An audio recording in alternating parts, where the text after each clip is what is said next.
Assalamualaikum warahmatullahi wabarakatuh.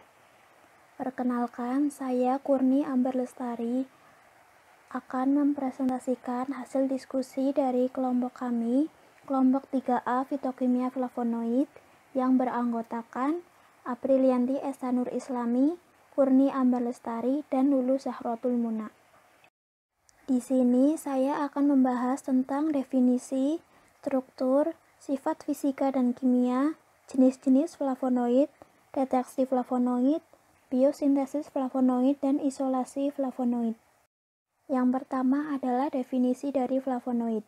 Flavonoid adalah senyawa dengan struktur rantai karbon C6, C3, C6 yang merupakan pigmen yang terdapat pada beberapa bagian tumbuhan seperti pada akar, bunga, daun, tepung sari, dan buah.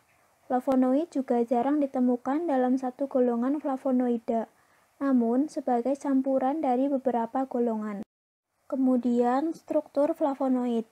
Flavonoid mempunyai struktur dasar karbon yang terdiri dari 15 atom karbon, di mana 2 cincin benzen atau C6 terikat pada suatu rantai propan, sehingga membentuk suatu susunan C6, C3, C6.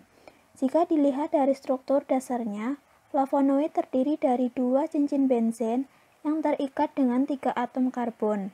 Dari kerangka ini, flavonoid dapat dibagi menjadi 3 struktur dasar, yaitu flavonoid atau 1,3 diaryl propana, isoflavonoid atau 1,2 diaryl propana, dan neoflavonoid atau 1,1 diaryl propana. Berikut adalah contoh struktur dari flavonoid. Ada flavonoid, isoflavonoid, dan neoflavonoid. Kemudian ada sifat fisika dan sifat kimia dari flavonoid. Yang pertama adalah sifat fisika. Flavonoid bersifat stabil karena mudah terhidrolisis. Yang kedua, flavonoid terdapat zat warna merah, ungu, biru, dan sebagian zat berwarna kuning yang berasal dari tumbuhan. Sifat kimia dari flavonoid. Yang pertama, flavonoid bersifat asam dan larut terhadap basa. Yang kedua, bersifat polar sehingga dapat larut dalam pelarut nonpolar. Selanjutnya adalah jenis-jenis dari flavonoid.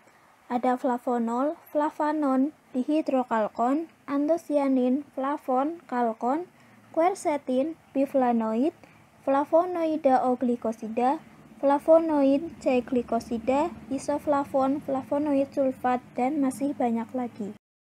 Kemudian adalah deteksi flavonoid. Yang pertama menggunakan kromatografi lapis tipis. Pada kromatografi lapis tipis, flavonoid diidentifikasi dengan menggunakan pelat aluminium yang berlapis silika gel sebagai fasa diam dan campuran, pelarut dengan beberapa perbandingan. Hasil kromatografi divisualisasi menggunakan lampu UV dan larutan vanilin sebagai penampakan noda. Yang kedua, menggunakan spektroskopi IR yang digunakan untuk identifikasi suatu senyawa melalui gugus fungsinya. Yang ketiga, menggunakan spektroskopi UV yang memiliki kemampuan untuk mengukur jumlah ikatan rangkap atau konjugasi aromatik di dalam suatu molekul. Daerah panjang gelombang dari spektrum ultraviolet berkisar 200 hingga 400 nanometer. Penyerapan sinar ultraviolet oleh suatu molekul akan menghasilkan transisi di antara tingkat energi elektronik molekul tersebut.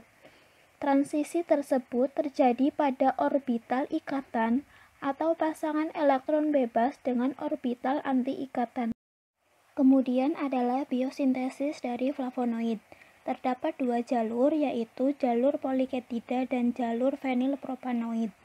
Pada jalur poliketida, reaksi yang terjadi diawali dengan adanya reaksi antara asetil-CoA dengan KO yang menghasilkan malonat-CoA.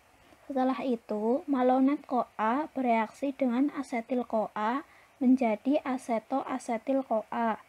Aseto-asetil-CoA yang terbentuk bereaksi dengan malonat-CoA, dan reaksi ini akan berlanjut sehingga membentuk poliasetil. Poliasetil yang terbentuk akan berkondensasi dan bereaksi dengan hasil dari jalur fenilpropanoid yang membentuk suatu flavonoid. Selanjutnya adalah isolasi flavonoid. Yang pertama menggunakan metode maserasi. Metode ini merupakan metode yang paling sederhana yang dilakukan dengan cara merendam serbuk sampel dalam cairan penyari. Yang kedua adalah metode perkolasi, yaitu dengan cara penarikan memakai alat yang disebut sebagai perkolator, di mana simplicia terendam dalam cairan penyari sehingga zat-zatnya terlarut dan larutan tersebut akan menetes secara beraturan keluar sampai memenuhi syarat-syarat yang telah ditetapkan.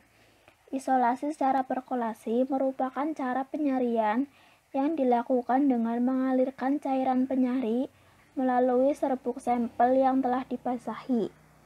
Yang ketiga menggunakan metode sokletasi, yaitu dengan cara memanfaatkan pemanasan untuk destilasi pelarut. Sekian presentasi dari kelompok kami, kurang lebihnya mohon maaf. Semoga bermanfaat. Wassalamualaikum warahmatullahi wabarakatuh.